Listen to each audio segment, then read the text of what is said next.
A very special good evening to all of you. Welcome back to my channel Study with Abhiman. आज मैं आप लोगों के लिए यूपी पॉलिटेक्निक एंट्रेंस एग्ज़ाम 2023 के लिए यानी 2023 के लिए साइंस में केमिस्ट्री के चैप्टर नंबर 2 का पार्ट 2 लेकर आया हूँ। चैप्टर का नाम क्या है? चैप्टर का नाम है द्रव्य, जिसे हम इंग्लिश में बोलेंगे मैटर। तो मैं आप सभी स्टूडेंट्स को ये बता दूं कि इससे पहले मैंने इस चैप्टर का पार्ट 1 ऑलरेडी अपलोड कर दिया है और पार्ट 1 में मैंने आप लोगों को इस चैप्टर के कुछ मोस्ट इंपॉर्टेंट थ्योरी पार्ट्स को डिटेल में पढ़ाया हुआ है और जो इस चैप्टर के थ्योरी पार्ट के बीच में से क्वेश्चंस बनते हैं वो भी मैंने आप लोगों को कराए हुए हैं। अगर अभी तक आप लोगों ने पार्ट 1 वाली वीडियो को नहीं देखा है तो इस वीडियो की लिंक मैंने आप लोगों को इसी वीडियो के डिस्क्रिप्शन बॉक्स में दे दी है। आप वहां से जाकर के पार्ट 1 वाली वीडियो को देख सकते हैं और पार्ट 1 वाली वीडियो को आप लोग जरूर देख लीजिएगा। मैंने आपको पहले ही बता दिया है कि ये जो चैप्टर है, इस चैप्टर का थ्योरी पार्ट काफ़ी लेंदी है, काफ़ी बड़ा है और थ्योरी पार्ट के बीच में से आप लोगों के एंट्रेंस एग्जाम में क्वेश्चंस जरूर पूछे आते हैं और ये सभी क्वेश्चंस मैंने आपको उसी समय बताए हुए हैं जब मैंने आपको थ्योरी पार्ट पढ़ाना स्टार्ट किया था। तो पार्ट 1 वाली वीडियो को आप लोग जरूर देख लीजिएगा। तो मैं आपको बता दूं, आज ये आपके इस चैप्टर का पार्ट 2 है और आज की इस वीडियो में इस चैप्टर का थ्योरी पार्ट आप लोगों का कंप्लीटली फिनिश हो जाएगा और कल से मैं आप लोगों को इस चैप्टर के एक्सरसाइज के क्वेश्चंस कराऊंगा। तो चलिए फिर वीडियो को स्टार्ट करते हैं और देखते हैं यहाँ पे आज का हमारा यहाँ पे पहला टॉपिक क्या दिया है। देखिए, लास्ट डे जब मैंने क्लास को फिनिश किया हुआ था तो लास्ट में मैंने आप लोगों को परमाणु के बारे में पढ़ाया हुआ था, एटम्स के बारे में पढ़ाया हुआ था। अब उसके बाद का आपका जो टॉपिक है ये आप लोगों का है द्रव्य का वर्गीकरण, जिसे हम इंग्लिश में क्या बोलेंगे, क्लासिफिकेशन ऑफ मैटर। और ये टॉपिक आपका मोस्ट इंपॉर्टेंट है, यहां से कई क्वेश्चंस बन जाते हैं। अभी मैं आपको क्वेश्चंस डिटेल में कराऊंगा भी। तो देखिए यहाँ पे लिखा क्या है, रासायनिक संगठन जिसे हम इंग्लिश में क्या बोलेंगे, कंपोजिशन बोलेंगे, ध्यान रखिएगा। तो रासायनिक संगठन के आधार पर द्रव्य को निम्न प्रकार वर्गीकृत किया गया है। तो समझिएगा, यहाँ पे एक पूरा चार्ट बना हुआ है। सबसे पहले मैं आप लोगों को ये चार्ट समझा देता हूँ। तो देखिए, सबसे पहले यहाँ पे द्रव्य लिखा गया है। तो द्रव्य को कैसे वर्गीकृत किया गया, सबसे पहले देखिए, द्रव्य के अंतर्गत सबसे पहले क्या आएगा, शुद्ध पदार्थ आएगा, फिर उसके बाद आएगा अशुद्ध पदार्थ। ये आपको ध्यान रखना है। देखिए, सबसे पहले द्रव्य, फिर द्रव्य को यहाँ पे वर्गीकृत किया गया शुद्ध पदार्थ और अशुद्ध पदार्थ में, ध्यान रखिएगा। अब शुद्ध पदार्थ के अंतर्गत समझिएगा, यहाँ पे देखिए, शुद्ध पदार्थ को भी यहाँ पे फिर से वर्गीकृत किया गया। अब शुद्ध पदार्थ के अंतर्गत क्या क्या आ जाएगा, एक तरफ यहाँ पे आएगा तत्व और एक तरफ यहाँ पे आएगा यौगिक, जैसा कि आप लोग अपनी स्क्रीन के ऊपर देख पा रहे होंगे। अब फिर से देखिएगा, तत्व को भी यहाँ पे 3 भागों में क्या कर दिया गया, डिवाइड कर दिया गया, वर्गीकृत कर दिया गया। देखिएगा, तत्व के अंतर्गत यहाँ पे धातु, अधातु और उपधातु आ जाएंगे, जैसा कि आपको अपने स्क्रीन के ऊपर यहाँ पे दिख रहा होगा। धातु, अधातु, उपधातु, ये आपका यहाँ पे आ रहा है। देखिए, धातु को इंग्लिश में क्या बोलते हैं, मेटल्स, अधातु को क्या बोलते हैं, नॉन मेटल्स, और उपधातु को इंग्लिश में बोलते हैं मेटलॉइड्स। ध्यान रखिएगा, ठीक है। और यहाँ पे यौगिक तो आपका है ही शुद्ध पदार्थ के अंतर्गत, ये आपका हो जाएगा, और तत्व के अंतर्गत ये तीनों आ जाएंगे। अब देखिएगा, अशुद्ध पदार्थ में देखिए, द्रव्य का एक प्रकार यहाँ पे अशुद्ध पदार्थ भी तो दिया गया है, इसमें भी तो वर्गीकृत किया गया है। अब अशुद्ध पदार्थ, या फिर आप बोल सकते हैं मिश्रण, चाहे आप अशुद्ध पदार्थ बोलिए चाहे मिश्रण बोलिए, बात एक ही होगी। अब इसके अंतर्गत क्या आ जाएगा, इसके अंतर्गत आपका आएगा समांगी मिश्रण को हम इंग्लिश में क्या बोलते हैं, होमोजीनियस मिक्सचर बोलते हैं, ध्यान रखिएगा। और यहाँ पे नेक्स्ट टाइप यहाँ पे आ जाएगा विषमांगी मिश्रण, यानी हेट्रोजीनियस मिक्सचर, ये आपका हो जाएगा। ठीक है, तो आई होप आपको यहाँ पे ये चार्ट अच्छे से समझ में आ गया होगा। तो देखिए सबसे पहले मैं आपको क्या पढ़ाऊंगा, द्रव्य के अंतर्गत हम सबसे पहले शुद्ध पदार्थ के बारे में यहाँ पे पढ़ेंगे। ठीक है, फिर शुद्ध पदार्थ के बाद तत्व के बारे में पढ़ेंगे, फिर तत्व के अंतर्गत धातु, अधातु, उपधातु, फिर इसके बाद यौगिक को, फिर इसके बाद अशुद्ध पदार्थ या मिश्रण को पढ़ेंगे। ध्यान रखिएगा। तो चलिए देखते हैं, यहाँ पे द्रव्य को हमने वर्गीकृत किया, शुद्ध पदार्थ हमें सबसे पहले मिला। तो सबसे देखते हैं यहाँ पे सबसे पहले कि शुद्ध पदार्थ होता क्या है। शुद्ध पदार्थ को हम इंग्लिश में क्या बोलते हैं, प्योर सब्सटेंसेस बोलते हैं। देखिए शुद्ध को इंग्लिश में प्योर और पदार्थ को तो सब्सटेंस बोलेंगे, तो यहाँ पे क्या हो जाएगा, प्योर सब्सटेंसेस। तो समझिएगा शुद्ध पदार्थ क्या होता है। यहाँ पे लिखा हुआ है वे द्रव्य जिनका रासायनिक संगठन निश्चित होता है शुद्ध पदार्थ अथवा शुद्ध द्रव्य कहलाते हैं। तो यहां से आपसे एक क्वेश्चन पूछा जाएगा, समझिएगा क्या पूछा जाएगा, वे द्रव्य जिनका रासायनिक संगठन निश्चित होता है वो कहलाते हैं। तो आप क्या बोलेंगे, शुद्ध पदार्थ कहलाते हैं, या फिर आप बोल सकते हैं शुद्ध द्रव्य। ध्यान रखिएगा, मोस्ट इंपॉर्टेंट पॉइंट है। अब देखिएगा यहाँ पे जो शुद्ध पदार्थ होते हैं ये दो प्रकार के होते हैं, एक होता है तत्व और एक होता है यौगिक। ध्यान रखिएगा, एक होता है तत्व, एक होता है यौगिक। तत्व को इंग्लिश में एलिमेंट और यौगिक को कंपाउंड बोलते हैं। ध्यान रखिएगा। ठीक है, मैं आपको दिखा दूं, ऊपर देखिएगा यहाँ पे शुद्ध पदार्थ के अंतर्गत आपका तत्व और यौगिक दिया हुआ है ना, तो यही यहाँ पे लिखा है कि ये दो प्रकार के होते हैं, दो टाइप्स इनके हैं, एक तो एलिमेंट्स हो जाएंगे और एक कंपाउंड्स हो जाएगा, यानी तत्व एवं यौगिक। अब सबसे पहले हम यहाँ पे तत्व के बारे में समझेंगे, आखिर ये एलिमेंट्स होते क्या हैं। तो समझिएगा यहाँ पे तत्व क्या होता है, तो वे द्रव्य जो केवल एक ही प्रकार के परमाणुओं यानी एटम्स से मिलकर बने होते हैं, अथवा जो किसी भी विधि से दो या दो से अधिक भिन्न गुणों वाले पदार्थों में विभाजित नहीं किए जा सकते और ना ही उससे बनाए जा सकते हैं, तत्व कहलाते हैं। क्या कहलाते हैं, तत्व कहलाते हैं। फिर इसके बाद क्या लिखा हुआ है कि अब तक लगभग 108 तत्वों की खोज हो चुकी है। कितना लिखा हुआ है, 108 तत्वों की खोज हो चुकी है। अब देखिएगा 108 से पहले यहाँ पे लगभग लिखा हुआ है, तो यहाँ पे ये एक्यूरेट डेटा यहाँ पे नहीं दिया हुआ है। देखिए ये जो तत्वों की खोज है ना, यहाँ पे दिन प्रतिदिन यहाँ पे तत्वों की खोज में आपको इजाफा देखने को मिलेगा। जरूरी नहीं है कि 108 अभी भी हो, यहाँ पे कुछ और नए तत्वों की खोज हो चुकी होगी। तो देखिए ये मैं आपको बाद में डिटेल में समझा दूंगा, अभी के लिए बस इतना जान लीजिए कि लगभग 108 तत्वों की खोज हो चुकी है।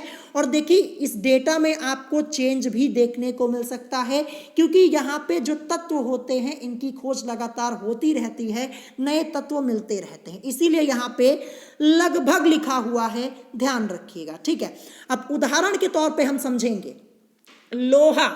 लोहा समझिएगा, लोहे को हम शॉर्ट में Fe से रिप्रेजेंट करते हैं। लोहे को हम किससे रिप्रेजेंट करते हैं, Fe से, इसीलिए यहाँ पे Fe लिखा हुआ है। और लोहे को देखिए आयरन भी बोला जाता है, ये भी आप लोग ध्यान रखिएगा। फिर इसके बाद देखिए यहाँ पे मरकरी। मरकरी किसे बोलते हैं, जो पारा है ना, पारा को ही हम क्या बोलते हैं, मरकरी बोलिए, पारा बोलिए, बात एक ही होगी। और मरकरी यानी पारे को हम शॉर्ट में Hg से रिप्रेजेंट करते हैं, ये भी आपको ध्यान रखना है। फिर इसके अलावा यहाँ पे कॉपर, कॉपर को हम Cu से रिप्रेजेंट करते हैं, ऑक्सीजन को O से रिप्रेजेंट करते आदि। ये सब क्या हैं, ये सब तत्व के उदाहरण हैं, आप लोगों को ध्यान रखना है। फिर आगे यहाँ पे क्या लिखा है कि तत्वों को उनके गुण धर्मों में समानता के आधार पर निम्न 3 वर्गों में विभाजित किया गया है। ये तो मैंने आपको ऊपर ही बताया था। ये देखिए धातु, अधातु, उपधातु यानी मेटल्स, नॉन मेटल्स और मेटलॉइड्स। ध्यान रखिएगा, तो यही तीनों पार्ट्स यहाँ पे आपके नीचे आपको देखने को मिलेंगे। यहाँ पे ये देखिए धातु, धातु को इंग्लिश में क्या बोलते हैं, मेटल्स बोलते हैं। अब ये धातु क्या होता है समझिएगा, देखिए क्या लिखा है, ऐसे तत्व जिनमें धात्विक चमक, धात्विक चमक को हम इंग्लिश में क्या बोलेंगे, मेटालिक लक्सचर बोलेंगे। ध्यान रखिएगा, तो ऐसे तत्व जिनमें धात्विक चमक यानी मेटालिक लक्सचर, उच्च ऊष्मा चालकता, उच्च विद्युत चालकता, आघात वर्धनीयता तथा तनन सामर्थ्य आदि गुण पाए जाते हैं, धातु कहलाते हैं। ये आपको ध्यान रखना है, मेटल्स कहलाते हैं। अब देखिए धातुओं के उदाहरण यहाँ पे दिए गए हैं। फॉर एग्जाम्पल यहाँ पे आप देखेंगे तांबा। तांबा क्या है? ये एक धातु है। तांबे को हम Cu से रिप्रेजेंट करते हैं। तांबा को कॉपर भी बोला जाता है। तांबा लिखा है ना, इसको कॉपर भी बोला जाता है। अभी ऊपर आपका कॉपर लिखा हुआ था, ये देखिए, ठीक है ना। तो तांबा बोलिए चाहे कॉपर, बात एक ही होगी। फिर इसके बाद लोहा, जिसको हम Fe से रिप्रेजेंट करते हैं, जिसे आयरन भी बोला जाता है, ये भी एक धातु है। चांदी, चांदी को हम Ag से रिप्रेजेंट करते हैं। चांदी को सिल्वर भी बोला जाता है, तो ये भी क्या है? धातु है। पारा, पारा क्या है? पारा Hg, इसको Hg से रिप्रेजेंट करते। पारा बोलिए या मरकरी बोलिए, ये भी एक धातु ही होता है, कंफ्यूज मत होइएगा। फिर इसके बाद जस्ता, जस्ता मतलब क्या हो जाएगा? जस्ते का मतलब जिंक। जिंक को हम क्या बोलते हैं? जिंक को हम जस्ता बोलते हैं, जिसको हम Zn से रिप्रेजेंट करते हैं। आदि तत्व क्या है? ये सब धातु हैं, ध्यान रखिएगा। तो देखिए यहाँ पे धातु के बारे में काफी डिटेल में बताया मैंने आपको। क्या होता है धातुओं के अंदर? गुण क्या होते हैं? इनमें धात्विक चमक देखने को मिलती है, मेटालिक लक्स्टर देखने को मिलता है, उच्च ऊष्मा चालकता होती है, उच्च विद्युत चालकता होती है, आघात वर्धनीयता का गुण होता है, तनन का गुण होता है, सामर्थ्य, देखिए यहाँ पे लिखा है तनन सामर्थ्य, यानी तनन का गुण होता है। ये आपको ध्यान रखना। ये सब क्या है? ये सब धातुओं के गुण हैं। ये सब क्वालिटीज अगर देखने को मिलेंगी तो किन में देखने को मिलेंगी? मेटल्स में देखने को मिलेंगी। ये आपको ध्यान रखना है। तो आई होप ये टॉपिक यहाँ पे आपका क्लियर हो गया होगा धातु के बारे में, ठीक है। अब इसके बाद देखिएगा यहाँ पे नेक्स्ट क्या दिया हुआ है। नेक्स्ट यहाँ पे दिया है अधातु। अधातु को हम इंग्लिश में क्या बोलते हैं? अधातु को हम इंग्लिश में बोलते हैं नॉन मेटल्स। क्या बोलते हैं? नॉन मेटल्स बोलते हैं। ये आपको ध्यान रखना है, ठीक है। तो समझिएगा यहाँ पे क्या लिखा हुआ है कि तत्व जिनमें धातुओं से विपरीत गुणधर्म पाए जाते हैं अधातु कहलाते हैं। अभी धातु के बारे में मैंने आपको बताया ना, तो जो गुण इसमें धातु में पाए जाते हैं, इसी के विपरीत यानी इसी के अपोजिट अधातु में गुण देखने को मिलते हैं, प्रॉपर्टीज देखने को मिलती है। यहाँ पे साफ साफ लिखा है ना कि वे तत्व जिनमें धातुओं से विपरीत गुणधर्म पाए जाते हैं, यानी अपोजिट प्रॉपर्टीज देखने को मिलेंगी, तो क्या हो जाएगा? अधातु कहलाएंगे, यानी नॉन मेटल्स कहलाएंगे। अब देखिए अधातु में क्या क्या आता है। उदाहरण के तौर पर फॉर एग्जाम्पल सल्फर, सल्फर को हम S से रिप्रेजेंट करते हैं, फॉस्फोरस को P से, कार्बन को C से, आयोडीन यहाँ पे I2 या फिर I भी आपको लिखा हुआ मिल जाएगा, हाइड्रोजन H2 या फिर H भी लिखा हुआ मिल जाएगा, ऑक्सीजन O2 या फिर O भी आप बोल सकते हैं, क्लोरीन Cl2 या फिर Cl आपको लिखा हुआ मिल जाएगा, ब्रोमीन Br2 या फिर ब्रोमीन की जगह आपको Br भी लिखा हुआ मिल जाएगा। कंफ्यूज नहीं होना, मैं एक बार फिर से क्लियर कर देता हूं। जैसे यहाँ पे सल्फर है S लिखा हुआ है, फॉस्फोरस को P से, कार्बन को C से, आयोडीन को I से रिप्रेजेंट किया जाता है या फिर I2 भी आपको लिखा हुआ मिल सकता है, हाइड्रोजन को H से या फिर आपको H2 लिखा हुआ मिल सकता है, ऑक्सीजन को O से या O2, क्लोरीन को Cl2 या फिर Cl से रिप्रेजेंट करते हैं, ब्रोमीन को Br से या फिर Br2 भी आपको लिखा हुआ मिल सकता है। कंफ्यूज नहीं होना है। ये सब क्या है? ये सब अधातु के उदाहरण है। अब देखिए यहां से मैं आपको एक क्वेश्चन बताने जा रहा हूं, नोट कर लीजिएगा। क्वेश्चन आपसे पूछा जाता है कि भूगर्भ या फिर भूपर्पटी में या फिर पृथ्वी में सबसे अधिक मात्रा में पाई जाने वाली धातु कौन सी है? क्या पूछा जाता है? धातु पूछा जाता है। क्वेश्चन रिपीट कर रहा हूं, लिख लीजिएगा। भूगर्भ में अथवा पृथ्वी में अथवा भूपर्पटी में सबसे अधिक मात्रा में पाई जाने वाली धातु कौन सी है? अगर धातु बोला जाएगा तो आप आंसर में बोलेंगे एल्यूमिनियम। क्या बोलेंगे? एल्यूमिनियम बोलेंगे। ये आपको यहाँ पे ध्यान रखना है। अगर धातु पूछा जाएगा तो आप क्या बोलेंगे? एल्यूमिनियम बोलेंगे, ठीक है। और अगर यही आपसे क्वेश्चन ये पूछ दिया जाए कि भूपर्पटी में, भूगर्भ में या फिर पृथ्वी में सर्वाधिक मात्रा में पाया जाने वाला तत्व कौन सा है? अगर तत्व पूछा जाएगा तो आप क्या बोलेंगे? ऑक्सीजन बोलेंगे, ध्यान रखिएगा। धातु पूछा जाएगा तो आप क्या बोलेंगे? आप बोलेंगे एल्यूमिनियम। और तत्व पूछा जाएगा तो आप बोलेंगे ऑक्सीजन। ये नोट कर लीजिएगा। देखिए वैसे भी जो ऑक्सीजन है ना, ऑक्सीजन अधातु होती है। देखिए बहुत सारे स्टूडेंट्स क्या करते हैं, जब ये क्वेश्चन पूछा जाता है धातु वाला कि भूगर्भ में सबसे अधिक मात्रा में पाई जाने वाली धातु कौन सी है, तो वो ऑक्सीजन पे टिक कर देते हैं। तो समझिएगा ऑक्सीजन धातु नहीं है, ऑक्सीजन अधातु होती है, ध्यान रखिएगा। तो धातु पूछा जाएगा तो आप लिखेंगे एल्यूमिनियम। और अगर तत्व पूछा जाएगा कि भूपर्पटी में या फिर पृथ्वी में सर्वाधिक मात्रा में पाया जाने वाला तत्व कौन सा है, तब आप ऑक्सीजन लिखेंगे। आई होप ये दोनों क्वेश्चंस क्लियर हो गए होंगे। और ये तत्व वाला क्वेश्चन तो मैंने आप लोगों को पहले भी बताया हुआ है, ठीक है, ध्यान रखिएगा। तो यहाँ पे ये अधातु वाला टॉपिक कंप्लीट करवा दिया मैंने। अब देखेंगे उपधातु, मेटलॉइड्स। अब ये उपधातु क्या होता है, मेटलॉइड्स क्या होते हैं? तो वे तत्व जिनके गुणधर्म यानी जिनकी प्रॉपर्टीज धातुओं तथा अधातुओं के बीच में होते हैं, यानी आप ऐसा बोल सकते हैं कि वे तत्व जिनके अंदर धातु का भी गुण पाया जाए और अधातु का भी गुण पाया जाए, तो ये क्या हो जाएंगे? उपधातु हो जाएंगे, यानी मेटलॉइड्स हो जाएंगे। अब मेटलॉइड्स में समझिएगा, एग्जाम्पल, आपसे एग्जाम्पल पूछा जाएगा और पूछा जा चुका है उपधातु का। और आपसे उपधातु ही पूछा जाता है क्योंकि धातु अधातु के बारे में सबको पता होता है, एग्जाम्पल्स पता होते हैं, लेकिन उपधातु के बारे में बहुत कम स्टूडेंट्स को पता होता है।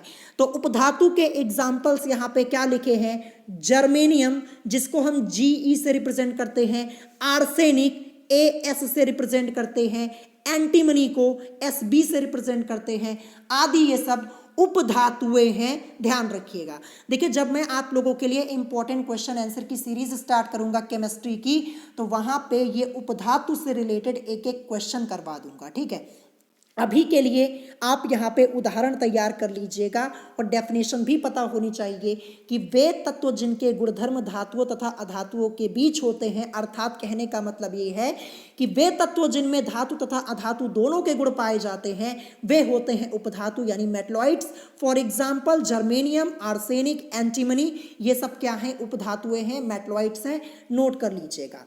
अब देखिएगा यहाँ पे नेक्स्ट आगे क्या लिखा है कि तत्वों का मुख्य स्रोत भूपर्पटी यानी अर्थ क्रस्ट है।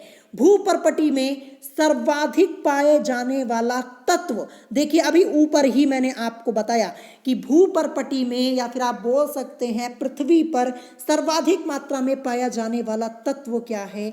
ऑक्सीजन है, जो कि एक अधातु है। अभी ऊपर ही मैंने आपको बताया। अब देखिए इसी के अपोजिट देखिएगा, एल्यूमिनियम भूपर्पटी में सर्वाधिक मात्रा में पाई जाने वाली क्या है? धातु है।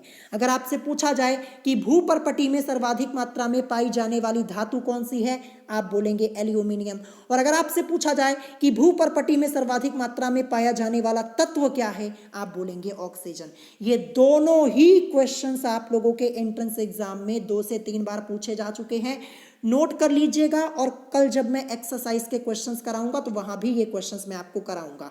और एक क्वेश्चन मैंने आपको और बताया था कि ब्रह्मांड में, अगर आपसे पूछा जाए कि ब्रह्मांड में सर्वाधिक मात्रा में पाया जाने वाला तत्व कौन सा है, या फिर ब्रह्मांड में प्रचुर मात्रा में उपलब्ध तत्व कौन सा है, तब आप बोलेंगे हाइड्रोजन। अगर यूनिवर्स में पूछा जाएगा, ब्रह्मांड में पूछा जाएगा, तब आप हाइड्रोजन बोलेंगे, क्योंकि ब्रह्मांड में तो सब कुछ आ जाएगा, ध्यान रखिएगा। अगर पृथ्वी पर पूछा जाएगा, पृथ्वी पर तत्व की बात होगी ऑक्सीजन, ब्रह्मांड की बात होगी कि ब्रह्मांड में सर्वाधिक मात्रा में पाया जाने वाला तत्व कौन सा है, तब आप हाइड्रोजन बोलेंगे। ये सब क्वेश्चंस मैंने आपको पहले ही करवाए हुए हैं, मैंने आपको डिटेल में पढ़ा दिया था पार्ट 1 में, ठीक है। अब इसके बाद देखेंगे यहाँ पे नेक्स्ट टॉपिक हमारा क्या दिया है। नेक्स्ट टॉपिक यहाँ पे देखेंगे तो नेक्स्ट टॉपिक आपको अपनी स्क्रीन के ऊपर दिख रहा होगा, पृथ्वी पर पाए जाने वाले तत्व एवं उनकी प्रतिशतता। यहाँ पे एलिमेंट्स एंड इनका परसेंटेज दिया हुआ है। अब देखिए ये परसेंटेज जो आपका है, यहाँ पे आपको अलग अलग बुक में डिफरेंट लिखा हुआ मिलेगा, ठीक है। अब जैसे यहाँ पे देखते हैं, एक तरफ यहाँ पे तत्व है और भूपटल में प्रतिशत, ठीक है। भूपटल मतलब किसके, पृथ्वी की बात यहाँ पे ध्यान रखिएगा, अर्थ क्रस्ट की बात, ठीक है। भूपटल यानी भूपरपटी यानी अर्थ क्रस्ट की बात यहाँ पे हो रही है, ठीक है। ये जितना भी डेटा है ये अर्थ के लिए है, ध्यान रखिएगा, अर्थ क्रस्ट की बात यानी भूपरपटी की बात यहाँ पे हो रही है, ठीक है। तो देखिएगा, मैंने आपको अभी ऊपर ही बताया कि पृथ्वी में सर्वाधिक मात्रा में पाया जाने वाला तत्व या भूपटल में या भूपरपटी में सर्वाधिक मात्रा में पाया जाने वाला तत्व कौन सा है, ऑक्सीजन है। अभी मैंने आपको बताया हुआ था, ठीक है। तो ऑक्सीजन का परसेंटेज कितना है, 49.9% यहाँ पे दिया हुआ है, ठीक है। किसी बुक में आपको थोड़ा कम या थोड़ा ज़्यादा लिखा हुआ मिल सकता है। तो देखिए, आपसे परसेंटेज नहीं पूछा जाएगा कि आपसे ये क्वेश्चन में पूछ लिया जाए कि पृथ्वी में कितने प्रतिशत ऑक्सीजन पाया जाता है, ये तत्व कितने प्रतिशत पाया जाता है, ये आपसे नहीं पूछा जाएगा, ध्यान रखिएगा। तो यहाँ पे 49.9% दिया है समथिंग के, तो ये आप ध्यान रखिएगा। ऑक्सीजन के बाद सिलिकॉन है, ध्यान रखिएगा, सिलिकॉन, ध्यान रखिएगा, सिलिकॉन का परसेंटेज क्या है, 26.0 या फिर आप बोल सकते हैं 26% यहाँ पे सिलिकॉन की है पृथ्वी के क्रस्ट में या फिर भूपरपटी में या भूपटल में, ध्यान रखिएगा। सबसे ज़्यादा ऑक्सीजन पाई जाती है, फिर इसके बाद सिलिकॉन का परसेंटेज 26% लिखा हुआ है, जैसा कि आप लोग देख पा रहे होंगे। अब इसके बाद देखिएगा, यहाँ पे एल्यूमिनियम का परसेंटेज दिया हुआ है 7.3%, लोहे का 4.1%, कैल्शियम का 3.2%, सोडियम का 2.3%, पोटेशियम का 2.3%, मैग्नीशियम और अन्य तत्व, देखिए मैग्नीशियम का परसेंटेज 2.1% और अन्य तत्व यहाँ पे 2.8% दिए हुए हैं, ठीक है। तो देखिए, यहाँ पे परसेंटेज आपसे नहीं पूछा जाएगा, आपको ये ध्यान रखना है जो सर्वाधिक मात्रा में भूपटल में या भूपरपटी में तत्व पाया जाता है वो ऑक्सीजन है। और अगर ऑक्सीजन के बाद आपसे पूछा जाए तो आप सिलिकॉन बोलेंगे, याद कर लीजिएगा, यही आपसे पूछा जा सकता है और इसके अलावा पूछा नहीं जाएगा। और अगर सर्वाधिक मात्रा में धातु पूछी जाएगी तो आप एल्यूमिनियम बोलेंगे। यहाँ पे परसेंटेज 7.3% लिखा हुआ है, किसी और बुक में देखेंगे तो थोड़ा ज़्यादा थोड़ा कम आपको देखने को मिल सकता है, ठीक है।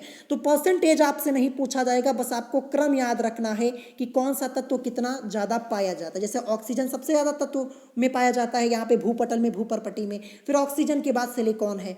अगर आपसे पूछा जाए कि भूपटल में या भूपरपटी में सर्वाधिक मात्रा में पाई जाने वाली धातु कौन सी है तो आप बोलेंगे एल्यूमिनियम, अभी ऊपर ही मैंने आपको कराया, ठीक है। तो ये चार्ट आपको समझ में आ गया होगा। नेक्स्ट देखते हैं यहाँ पे सामान्य मानव शरीर में तत्वों की प्रतिशतता। अब मानव शरीर में तत्वों का परसेंटेज दिया है, एलिमेंट्स का परसेंटेज दिया हुआ है, हमारे शरीर की बात हो रही है, मानव शरीर की बात हो रही है। तो मैं आपको बता दूं, अगर मानव शरीर में सबसे अधिक मात्रा में पाया जाने वाला तत्व आपसे पूछा जाए तब भी आपका आंसर ऑक्सीजन ही होगा। यानी मानव शरीर में सर्वाधिक मात्रा में पाया जाने वाला तत्व कौन सा है तो आप बोलेंगे ऑक्सीजन है। क्वेश्चन पूछा जा चुका है कि मानव शरीर में सर्वाधिक मात्रा में पाया जाने वाला तत्व कौन सा है तो आप बोलेंगे ऑक्सीजन।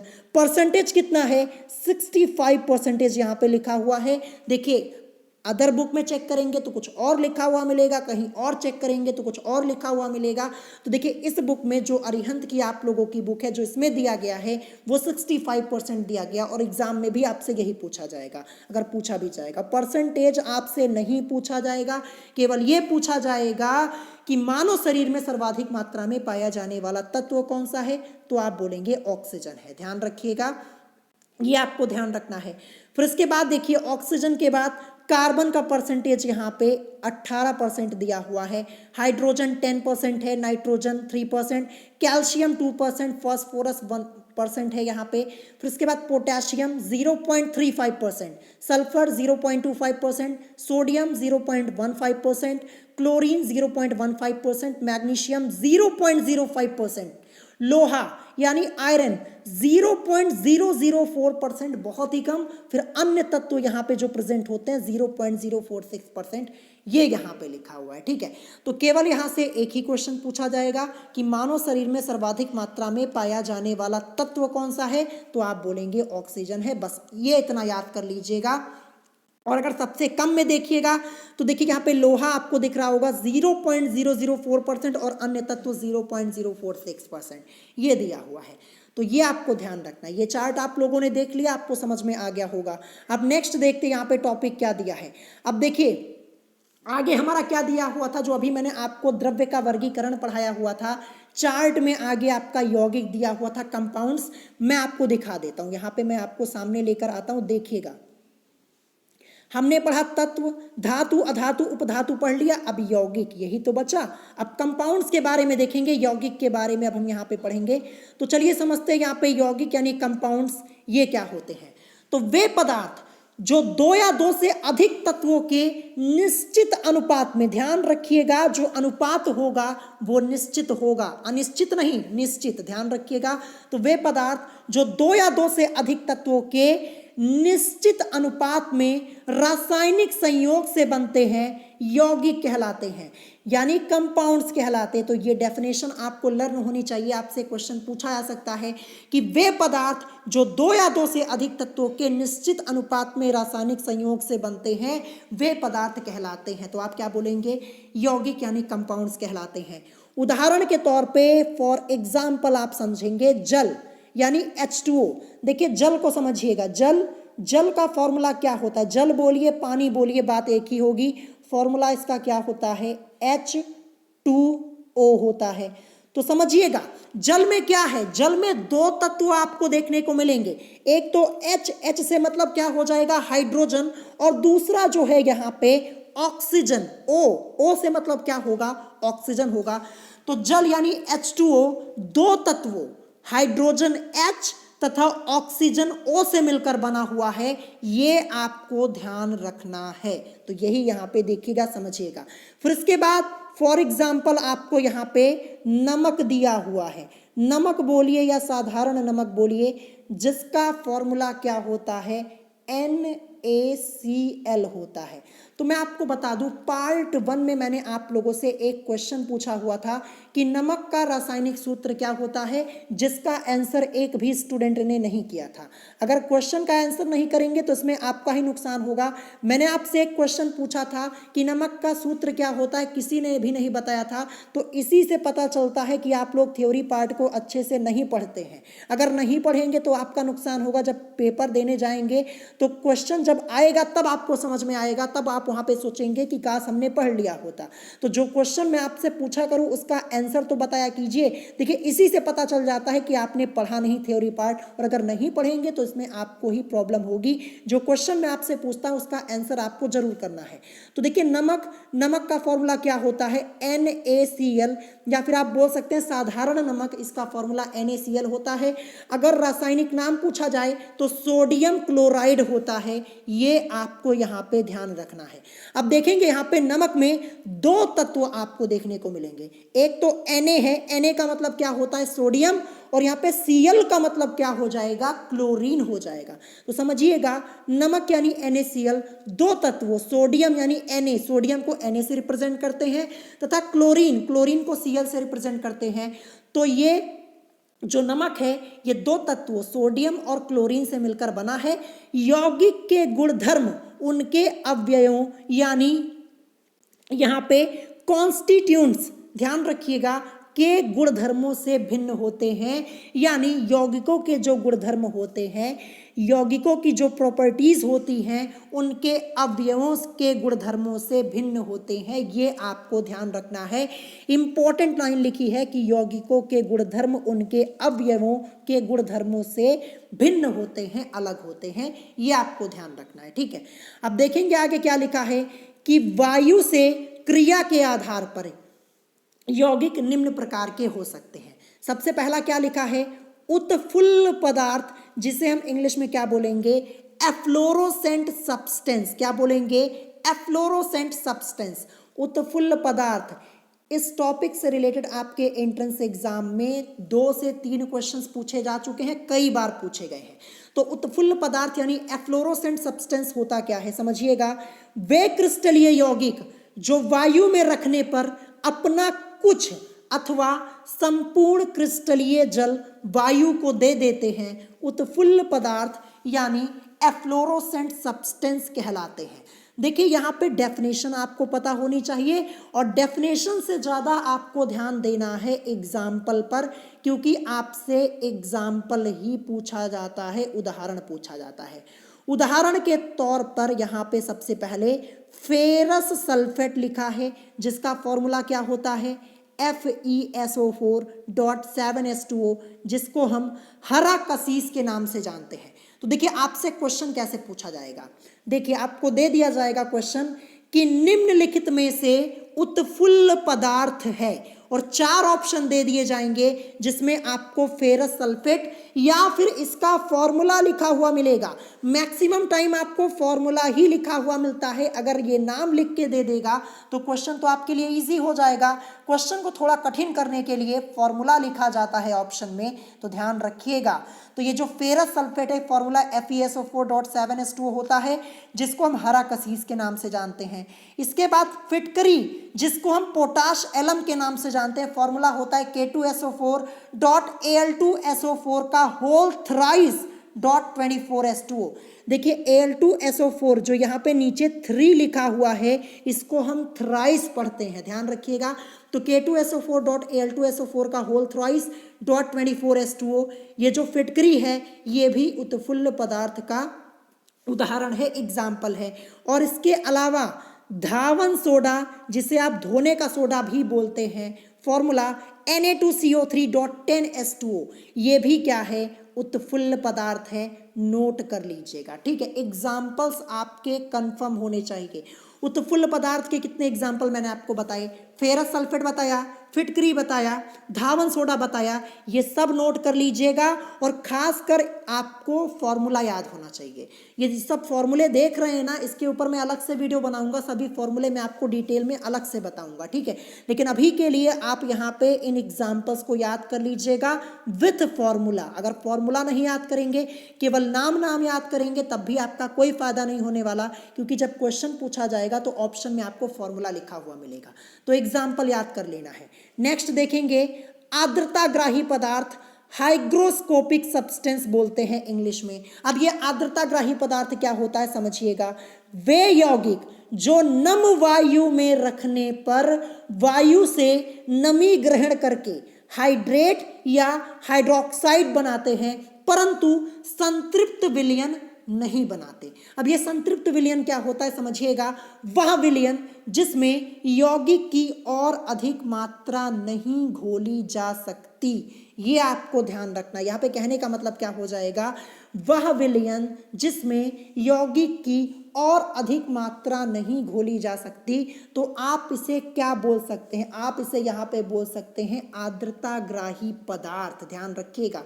परंतु संतृप्त विलयन यानी वह विलयन जिसमें यौगिक की और अधिक मात्रा नहीं घोली जा सकती, यानी संतृप्त विलयन नहीं बनाते, आर्द्रताग्राही पदार्थ कहलाते हैं। समझिएगा, वे यौगिक जो नम वायु में रखने पर वायु से नमी ग्रहण करके हाइड्रेट या हाइड्रोक्साइड तो बनाते हैं, परंतु संतृप्त विलयन नहीं बनाते, आर्द्रताग्राही पदार्थ कहलाते हैं, यानी हाइग्रोस्कोपिक सब्सटेंस कहलाते हैं। उदाहरण के तौर पर निर्जल कॉपर सल्फेट, यहाँ पे निर्जल लिखा हुआ है, ध्यान रखिएगा। फॉर्मूला CuSO4, बिना बुझा चूना CaO तथा निर्जल सोडियम कार्बोनेट। देखिए निर्जल लिखा हुआ है, इसीलिए केवल यहाँ पे Na2CO3 लिखा हुआ है। आगे का फॉर्मूला जो 10H2O है ये नहीं लिखा गया है, क्योंकि सोडियम कार्बोनेट के आगे निर्जल है जिसमें जल ही नहीं, तो H2O क्यों आएगा, इसीलिए ध्यान रखिएगा केवल Na2CO3 यानी निर्जल सोडियम कार्बोनेट, ये सब क्या हैं, आर्द्रताग्राही पदार्थ हैं, यानी हाइग्रोस्कोपिक सब्सटेंस है। याद कर लीजिएगा। और इसी टॉपिक से रिलेटेड आपका एक क्वेश्चन पूछा गया था 2017 के एंट्रेंस एग्जाम में, वो क्वेश्चन मैं आप लोगों को करवाऊंगा एक्सरसाइज वाले क्वेश्चंस में, ध्यान रखिएगा, ठीक है। तो यहाँ से आपको ये एग्जाम्पल्स याद होने चाहिए विथ फॉर्मूला, ध्यान रखिएगा।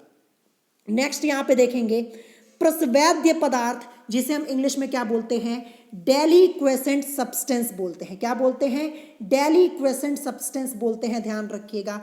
अब ये प्रस्वेद्य पदार्थ क्या होता है, तो वे यौगिक जो नम वायु में रखने पर वायु से नमी ग्रहण करके संतृप्त विलयन बना लेते हैं, ठीक है। क्या करते हैं, संतृप्त विलयन बना लेते हैं, प्रस्वेद्य पदार्थ कहलाते हैं। तो ध्यान रखिएगा, क्वेश्चन पूछा जा सकता है कि वे यौगिक जो नम वायु में रखने पर वायु से नमी ग्रहण करके संतृप्त विलयन बना लेते हैं, वे क्या कहलाते हैं, प्रस्वेद्य पदार्थ यानी डेलिक्वेसेंट सब्सटेंस।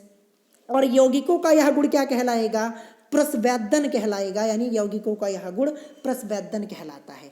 डेफिनेशन से ज़्यादा उदाहरण आपका मोस्ट इंपॉर्टेंट है, मैं आपको फिर से बता दे रहा हूँ।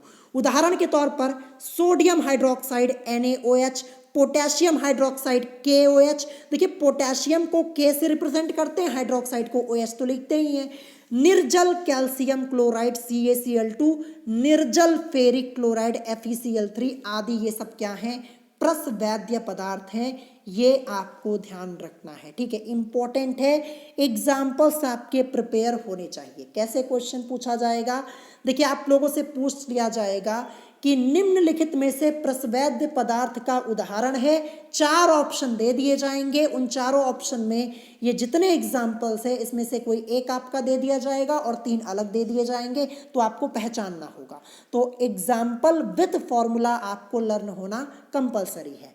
तो ये आपका यहाँ पे कंप्लीट हो गया प्रस्वेद्य पदार्थ। अब आगे देखेंगे, देखिए यहाँ पे अब हम यहाँ पे जो द्रव्य का वर्गीकरण हमने किया था, अब हम अशुद्ध पदार्थ के बारे में पढ़ेंगे, ठीक है। शुद्ध पदार्थ के अंतर्गत हमने क्या क्या पढ़ा? शुद्ध पदार्थ में हमने तत्व, यौगिक पढ़ा।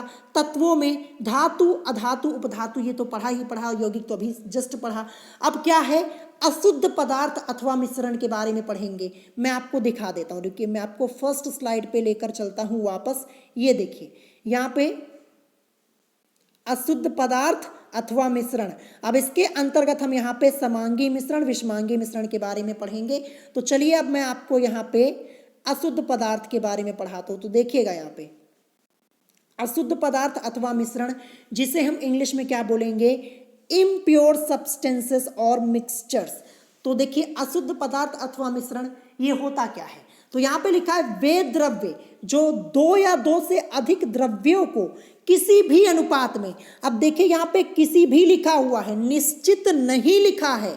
यौगिक में निश्चित था, लेकिन यहाँ पे निश्चित नहीं, किसी भी अनुपात में मिला देने पर बनते हैं मिश्रण, यानी मिक्सचर्स कहलाते हैं। अब उदाहरण समझिएगा, उदाहरण के तौर पर चीनी और नमक का मिश्रण, ये यहाँ पे एग्जाम्पल दिया है। चीनी और नमक का मिश्रण यहाँ पे आपका दिया हुआ है। देखिए वे द्रव्य जो 2 या 2 से अधिक द्रव्यों को किसी भी अनुपात में मिला देने पर बनते हैं मिश्रण कहलाते हैं, मिक्सचर्स कहलाते हैं। अब उदाहरण के तौर पे चीनी और नमक का मिश्रण हो जाएगा। अब देखिए मिश्रण भी यहाँ पे 2 प्रकार के होते हैं, एक समांगी मिश्रण, एक विषमांगी मिश्रण। तो सबसे पहले हम यहाँ पे समांगी मिश्रण के बारे में पढ़ेंगे। समांगी मिश्रण को इंग्लिश में हम क्या बोलते हैं?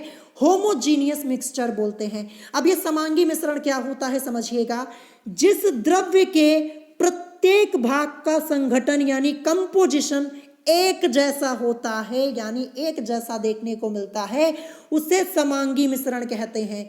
जिस द्रव्य के प्रत्येक भाग का संघटन यानी कंपोजिशन एक जैसा होता है, अंतर नहीं देखने को मिलता, उसे समांगी मिश्रण यानी होमोजीनियस मिक्सचर कहते हैं। उदाहरण के तौर पे जल तथा चीनी का मिश्रण। अब समझिएगा, देखिए थोड़ा सा पानी लीजिए, जल, ठीक है, और उसमें चीनी को मिला दीजिए, ठीक है। तो देखिए पानी और चीनी ये आपस में आसानी से घुल जाती है ना। देखिए पहले आप पानी को लीजिए, उसमें फिर थोड़ी सी चीनी डालिएगा। देखिए आप लोग शरबत वगैरह बनाते होंगे तो आपको पता होगा, जब पानी है, पानी में चीनी को डालते हैं, थोड़ी देर मिक्स किया जाता है तो चीनी पूर्ण रूप से जल में क्या होती है? घुल जाती है। तो ये मिश्रण जो बनता है ये किसका उदाहरण है? समांगी मिश्रण का है, क्योंकि चीनी जो जल में है ये पूर्णतया घुल जाती है। यहाँ पे जल तथा चीनी का जो मिश्रण होगा ये समांगी मिश्रण का उदाहरण है। अगर आपसे पूछा जाए, क्वेश्चन यही पूछा जाएगा कि जल तथा चीनी का मिश्रण किस प्रकार का मिश्रण है, तो आप बोलेंगे समांगी मिश्रण यानी होमोजीनियस मिक्सचर है। अब इसी के अपोजिट देखते हैं, सेकेंड टाइप विषमांगी मिश्रण यानी हेट्रोजीनियस मिक्सचर। ये क्या होता है? तो समझिएगा, जिस द्रव्य के प्रत्येक भाग का संघटन को इंग्लिश में हम कंपोजिशन बोलते हैं, एक जैसा नहीं होता, यानी डिफरेंट होता है, अलग अलग होता है। तो जिस द्रव्य के प्रत्येक भाग का संघटन एक जैसा नहीं होता उसे विषमांगी मिश्रण कहते हैं, यानी हेट्रोजीनियस मिक्सचर कहते हैं। उदाहरण देखिएगा, उदाहरण के तौर पे यहाँ पे आपका क्या लिखा हुआ है, बालू तथा रेत का मिश्रण। अब समझिएगा, एक तरफ आप लीजिए बालू को, ठीक है, बालू को ले लीजिए, और एक तरफ आप यहाँ पे क्या लीजिए, रेत को लीजिए, और बालू और रेत को आपस में क्या कीजिए, मिलाइए और मिश्रण बनाइए। तो क्या ये दोनों एक दूसरे में पूर्ण रूप से मिल जाएंगे? नहीं मिलेंगे। आप तुरंत पहचान लेंगे कि हाँ ये बालू है, ये रेत है।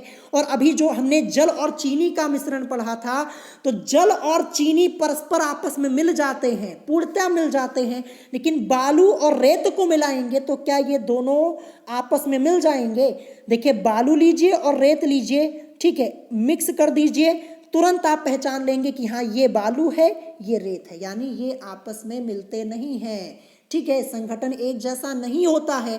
तो इसीलिए जो बालू और रेत का मिश्रण है ये विषमांगी है, यानी हेट्रोजीनियस मिक्सचर है, ये आपको ध्यान रखना है, ठीक है। आपसे पूछा जाएगा कि बालू तथा रेत का मिश्रण किस प्रकार का मिश्रण है, तो आप बोलेंगे विषमांगी है, यानी हेट्रोजीनियस है। ध्यान रखिएगा, ये टॉपिक क्लियर।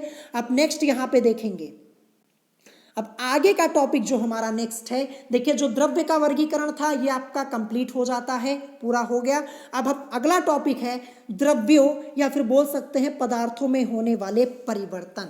ये जो परिवर्तन है यहाँ से कई क्वेश्चन पूछे जाते हैं। इंग्लिश में क्या बोलेंगे, चेंजेस अक्यूरिंग इन मैटर्स, या फिर आप बोल सकते हैं सब्सटेंसेस।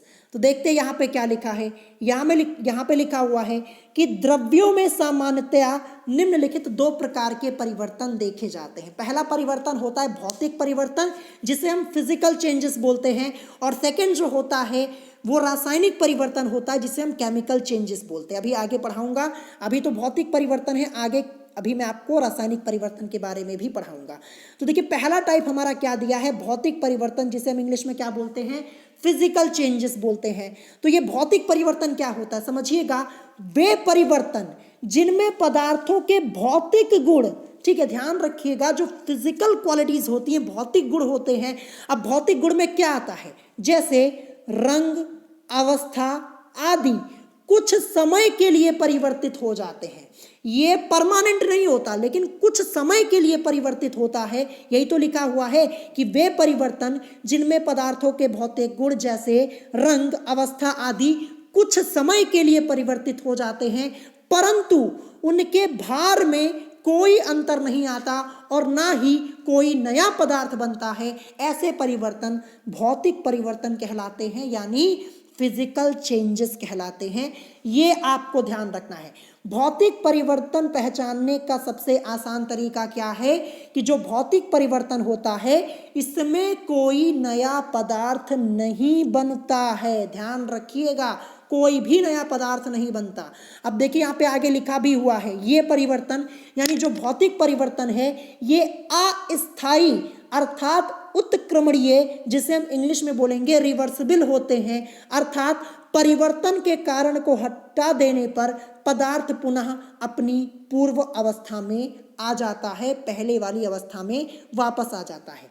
अब उदाहरण के तौर पे समझिएगा, उदाहरण के तौर पे जल को गर्म करने पर या भाप में बदलने लगता है, परंतु यदि गर्म करना बंद करके भाप को ठंडा होने दिया जाए तब यह पुनः जल में बदल जाता है। जाहिर सी बात है, तो ये भौतिक परिवर्तन का उदाहरण हो जाएगा।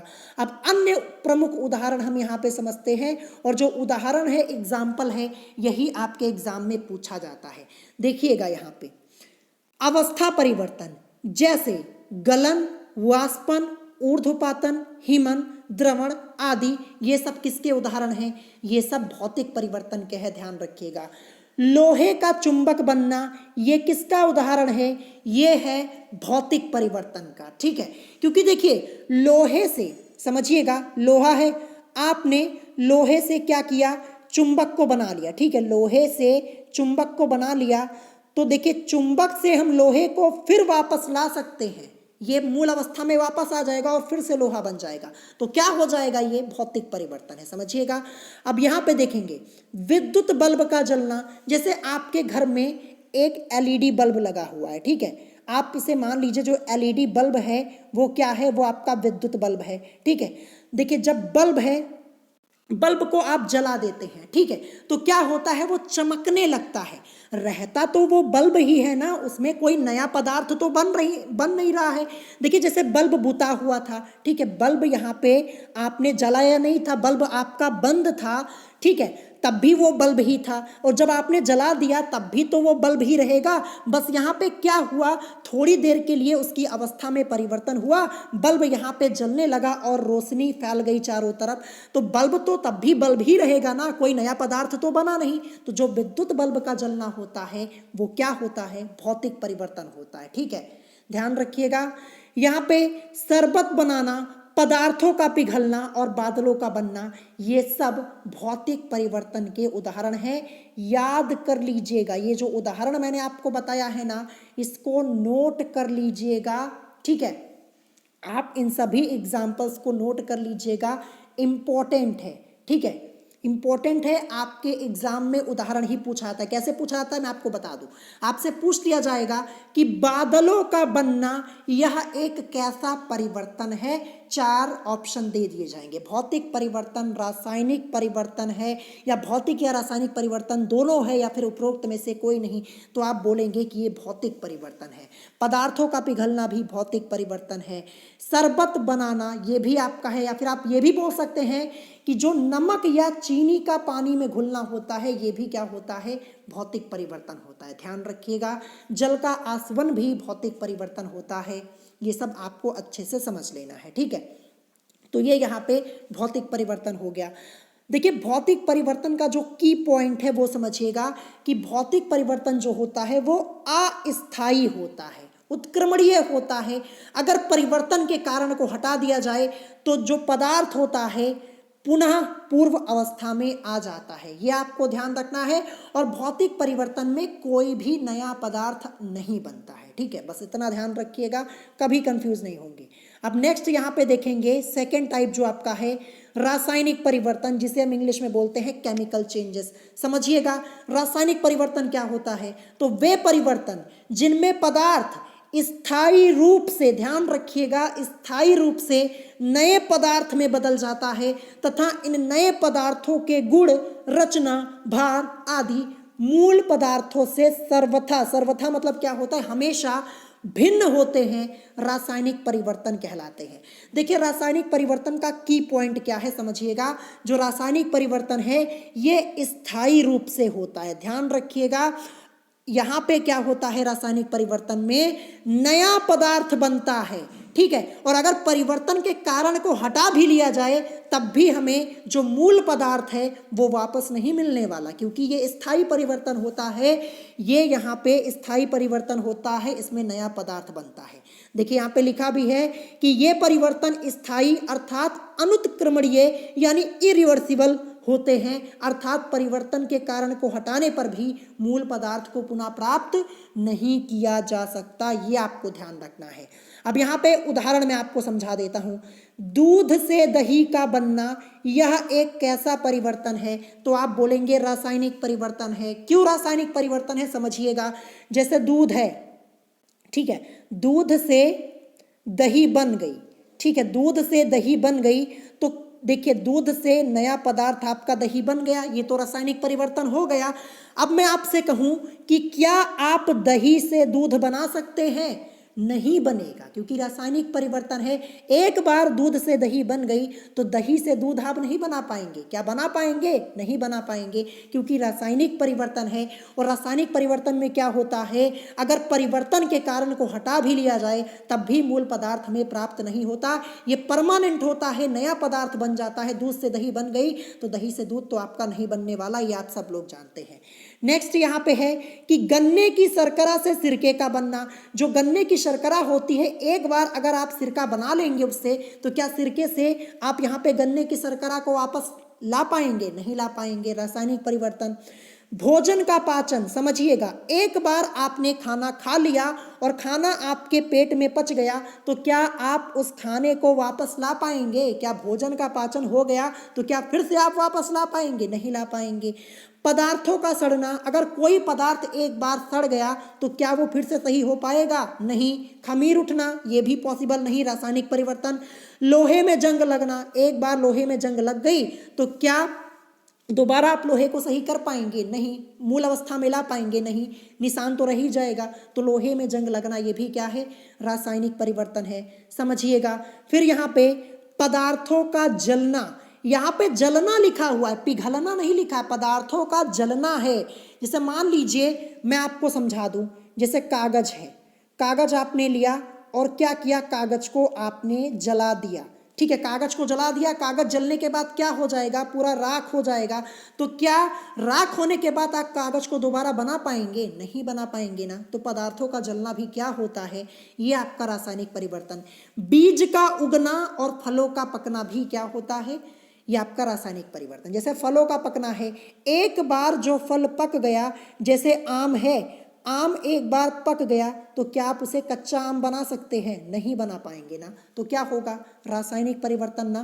तो ये सब नोट कर लीजिएगा, उदाहरण आपको याद होना मोस्ट इंपॉर्टेंट है। एक एक उदाहरण बता दिया, इससे बाहर कुछ नहीं पूछा जाएगा और यही टॉपिक आपसे पूछा जाता है इस चैप्टर से ज़्यादातर, ध्यान रखिएगा। तो चैप्टर कंप्लीट हुआ। अब हम चैप्टर की समरी को देखेंगे। चैप्टर की समरी यानी महत्वपूर्ण तथ्य देखेंगे। थोड़ा छोटा यहाँ पे लिखा हुआ है तो समझिएगा ध्यान से, मैं थोड़ा जूम कर दे रहा हूँ। सबसे पहले महत्वपूर्ण तथ्य या फिर आप बोल सकते हैं चैप्टर की समरी ये आपकी है। यहाँ पे जो पूरा चैप्टर आपने पढ़ा, कुछ इंपॉर्टेंट कीवर्ड्स आपके यहाँ पे लिखे हैं। सबसे पहला पॉइंट, रसायन विज्ञान द्रव्य, ऊर्जा एवं दोनों के बीच की अंतःक्रिया का अध्ययन है। ये आपका लिखा हुआ, यहाँ से कोई क्वेश्चन नहीं पूछा जाएगा, ये इतना इंपॉर्टेंट पॉइंट है नहीं यहाँ पे। आप देखेंगे उसके बाद सेकेंड पॉइंट जो लिखा हुआ है, मैं थोड़ा जूम करने जा रहा हूँ क्योंकि अगर जूम नहीं करूँगा, छोटा नहीं करूँगा, आपको दिखेगा नहीं। तो मैं पढ़ दे रहा हूँ, आप लोग नोट कर लीजिएगा। किसी वस्तु का द्रव्यमान प्रत्येक स्थान पर नियत रहता है। ये तो मैंने आपको कल ही पढ़ाया हुआ था कि किसी वस्तु का जो द्रव्यमान होता है, द्रव्यमान कांस्टेंट होता है, स्थिर होता है। द्रव्यमान में कोई परिवर्तन देखने को नहीं मिलता, द्रव्यमान प्रत्येक स्थान पर नियत रहता है। जबकि वस्तु का भार, उसका से मतलब क्या हो जाएगा? वस्तु से, यानी वस्तु का भार गुरुत्वीय त्वरण स्मॉल g के मान में परिवर्तन होने के कारण परिवर्तित होता रहता। अर्थात जो भार होता है, भार नियत नहीं होता, भार विभिन्न स्थानों पर आपको भिन्न भिन्न देखने को मिलेगा। क्यों? क्योंकि गुरुत्वीय त्वरण के कारण, ये आपको ध्यान रखना है, एक्सिलरेशन ड्यू टू ग्रेविटी, इसी के कारण, गुरुत्वीय त्वरण के कारण, ये आपको ध्यान रखना है। फिर इसके बाद देखिए आगे आपका थर्ड पॉइंट क्या लिखा हुआ है। देखिए मैं पढ़ दे रहा हूं, अगर आपको नहीं दिख रहा होगा तो आप लोग नोट कर लीजिएगा। यहाँ पे क्या है? वे पदार्थ जो एक ही तत्व से बने होते हैं, समझिएगा, वे पदार्थ जो एक ही तत्व से बने होते हैं परंतु उनकी संरचना तथा रासायनिक संगठन, संगठन को इंग्लिश में कंपोजिशन बोलते हैं, भिन्न भिन्न होता है, अपरूप यानी एलोट्रोप्स कहलाते हैं। ये आपसे क्वेश्चन के रूप में पूछा जा सकता है कि वे पदार्थ जो एक ही तत्व से बने होते हैं परंतु उनकी संरचना तथा रासायनिक संगठन भिन्न भिन्न होता है, क्या कहलाते हैं? अपरूप यानी एलोट्रोप्स कहलाते हैं। तथा उनका यह गुणधर्म यानी इनकी ये प्रॉपर्टी अपरूपता यानी एलोट्रोपिज्म कहलाती है। ये आपको ध्यान रखना है, ठीक है। अब उदाहरण के तौर पे जो उदाहरण बता रहा हूं इसको लिख लीजिएगा। उदाहरण के तौर पे हीरा, जिसे हम इंग्लिश में डायमंड बोलते हैं, तथा ग्रेफाइट कार्बन के अपरूप हैं। आपसे कई बार ये क्वेश्चन के रूप में पूछा जा चुका है कि कार्बन के अपरूप कौन कौन से होते हैं, ध्यान रखिएगा। एक तो हीरा होता है, हीरा ये कार्बन का अपरूप होता है। दूसरा ग्रेफाइट। अब आप लोग सोच रहे होंगे कि ये ग्रेफाइट क्या होता है, तो आप लोगों ने पेंसिल तो जरूर यूज की होगी। पेंसिल जानते हैं ना, पेंसिल लिखने वाली, पेंसिल की जो नोक होती है, नोक आपने देखी है ना, जो थोड़ा काले रंग की होती है, वही आपका क्या है? ग्रेफाइट होता है। ध्यान रखिएगा। आई होप आपका ये टॉपिक क्लियर हो गया होगा, ठीक है। तो हीरा और ग्रेफाइट ये क्या है? ये कार्बन के अपरूप हैं, एलोट्रोप्स हैं, ये आपको ध्यान रखना है, यहाँ पे लिखा हुआ है। इसी प्रकार ऑक्सीजन गैस जो ऑक्सीजन गैस O2 है तथा ओजोन O3 ऑक्सीजन O के अपरूप है। देखिए ऑक्सीजन को O से रिप्रेजेंट करते हैं। ऑक्सीजन के अपरूप कौन कौन से हैं? एक तो ऑक्सीजन गैस जिसको हम बोलेंगे O2, ध्यान रखिएगा, और ओजोन O3, ये दोनों ही क्या है? ये ऑक्सीजन के अपरूप हैं, एलोट्रोप हैं, ये आपको ध्यान रखना है। ठीक है, यहां तक क्लियर? फिर इसके बाद समझिएगा, अब यहाँ पे द्रव्य की तीनों अवस्थाओं के विभिन्न गुणों का क्रम दिया हुआ है। तो क्या दिया हुआ है, चलिए मैं आपको डिटेल में समझाता हूं। यहाँ पे मैं जूम कर दे रहा हूं। सबसे पहला पॉइंट देखिएगा, यहाँ पे द्रव्य की तीनों अवस्थाओं के विभिन्न गुणों का क्रम। सबसे पहले अंतरा अणुक स्थान के बढ़ने का क्रम दिया है। अंतरा अणुक स्थान के बढ़ने का क्रम यानी बढ़ते हुए क्रम में यहाँ पे दिया हुआ है। बढ़ते हुए क्रम का मतलब क्या हो जाएगा? सबसे कम से हम स्टार्ट करेंगे और सबसे ज्यादा की ओर जाएंगे। ठीक है, सबसे कम से स्टार्ट करेंगे, पहले सबसे कम, फिर उससे ज्यादा, फिर सबसे ज्यादा, यही तो बढ़ता हुआ क्रम होता है। तो अंतरा अणुक स्थान के बढ़ने का क्रम क्या है? तो समझिएगा, अंतरा अणुक स्थान सबसे कम किस में होता है? सबसे कम ठोस में होता है। अंतरा अणुक स्थान सबसे कम ठोस में, फिर उससे ज्यादा द्रव में, और सबसे ज्यादा अंतरा अणुक स्थान किस में होता है? गैस में होता है। तो बढ़ते हुए क्रम में हो गया ना, सबसे कम ठोस, फिर उससे ज्यादा द्रव, फिर सबसे ज्यादा गैस में। तो यही यहाँ पे अंतरा अणुक स्थान के बढ़ने का क्रम है। देखिए कैसे क्वेश्चन पूछा जाएगा, इस टाइप के क्वेश्चन जरूर पूछे आते हैं। आपसे क्वेश्चन पूछ लिया जाएगा कि अंतरा अणुक स्थान के बढ़ने का सही क्रम है, फिर आपको ऐसे ही लिख के दे दिया जाएगा, ठोस द्रव गैस, और सिंबल देखिए ऐसे आपको सिंबल लिखा हुआ मिलेगा, एक तरफ ऐसे कर दिया जाएगा, यानी यहाँ पे 4 ऑप्शंस दे दिए जाएंगे। अगर आपको पता होगा सही क्रम तभी आप कर पाएंगे, तो ये आपको क्रम पता होना बहुत ही जरूरी है। ठीक है, अब इसके बाद सेकंड पॉइंट देखिएगा, ये द्रव्य की तीनों अवस्थाओं के विभिन्न गुणों का क्रम दिया हुआ है। अब सेकंड पॉइंट क्या है? सेकंड पॉइंट यहाँ पे देखिएगा, ये है अब अंतरा अणुक आकर्षण के बढ़ने का क्रम। यहाँ पे है क्या है? अंतरा अणुक आकर्षण के बढ़ने का क्रम। बढ़ने का क्रम है तो मतलब क्या हो जाएगा? सबसे कम से स्टार्ट करेंगे, सबसे ज्यादा की ओर जाएंगे। तो देखिए अंतरा अणुक आकर्षण सबसे कम किस में है? गैस में, फिर उससे ज्यादा द्रव में, और सबसे ज्यादा ठोस में। तो समझिएगा अंतरा अणुक आकर्षण सबसे ज्यादा किस में हो जाएगा? सबसे ज्यादा यहाँ पे ठोस में आपको देखने को मिलेगा, और सबसे कम किस में मिलेगा? सबसे कम गैस में। देखिए सबसे कम गैस में, फिर उससे ज्यादा द्रव, सबसे ज्यादा ठोस में। तो यही तो बढ़ता हुआ क्रम हुआ, तो ये समझ गए होंगे। अब थर्ड पॉइंट देखते, तीसरा पॉइंट हमारा क्या दिया है? तीसरा पॉइंट यहाँ पे है अणुओं की स्थितिज ऊर्जा के बढ़ने का क्रम। क्वेश्चन क्या पूछा जाएगा? आपसे पूछ लिया जाएगा कि अणुओं की स्थितिज ऊर्जा के बढ़ने का सही क्रम क्या है। 4 ऑप्शन दे दिए जाएंगे, जिसमें आपका ये वाला ऑप्शन भी होगा। तो बढ़ते हुए क्रम की बात हो रही है, फिर क्या करेंगे? सबसे कम से स्टार्ट करेंगे, सबसे ज्यादा की ओर जाएंगे। तो देखिए अणुओं की स्थितिज ऊर्जा, ठीक है, अणुओं की स्थितिज ऊर्जा की बात हो रही है, तो सबसे कम किस में है? गैस में, ठीक है, फिर उससे ज्यादा द्रव में, और सबसे ज्यादा ठोस में। देखिए कम से ज्यादा की ओर जाएंगे तभी तो बढ़ता हुआ क्रम यहाँ पे होगा। सबसे कम गैस में, फिर उससे ज्यादा बढ़ते हुए क्रम में जाएंगे द्रव में, सबसे ज्यादा ठोस में। तो यही तो हो जाएगा, ये आपको ध्यान रखना है। ठीक है, तो अणुओं की स्थितिज ऊर्जा सबसे कम गैस, फिर उससे ज्यादा द्रव, सबसे ज्यादा ठोस में। यहां तक क्लियर? अब इसके बाद देखिएगा फोर्थ पॉइंट क्या है? अणुओं की गतिज ऊर्जा के बढ़ने का क्रम। फिर से बढ़ने का क्रम पूछा जा रहा है, तो सबसे कम से स्टार्ट करेंगे, सबसे ज्यादा की ओर जाएंगे।